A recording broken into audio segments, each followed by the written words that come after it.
அல்லாஹுடைய வசனங்கள் குர்ஆன் ஓதப்பட்டால் செவிதாழ்க்காமல், அதை உணராமல் செல்லாமல், அதை செவிதாழ்த்தி யார் உணர்ந்து தன்னுடைய வாழ்வில் அதை செயல்படுத்தினார்களோ, யார் அல்லாஹ்விற்கும் தங்களுடைய உள்ளத்திற்கும் இஹ்லாஸோடு தங்களுடைய வாழ்வை அமைத்து கொண்டார்களோ, யார் அல்லாஹ்விடத்திலே தங்களை ஒப்படைத்தார்களோ, யார் அல்லாஹ்விற்கு உண்மையாளர்களாக நடந்து கொண்டார்களோ, யார் அல்லாஹுடைய கட்டளைகளில் நிலை தடுமாறாமல்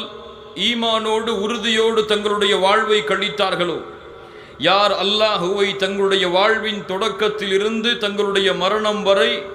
அல்லாஹுவை அஞ்சி வாழ்ந்தார்களோ, அவர்களுக்காக அல்லாஹ் ரப்புல் ஆலமீன் தயாரித்து வைத்திருக்கக்கூடிய உலகம்தான் சொர்க்கம். அல்லாஹ் ரப்புல் ஆலமீன் கூறுகிறான், وَسَارِعُوا إِلَى مَغْفِرَةٍ مِّن رَّبِّكُمْ وَجَنَّةٍ عَرْضُهَا السَّمَاوَاتُ وَالْأَرْضُ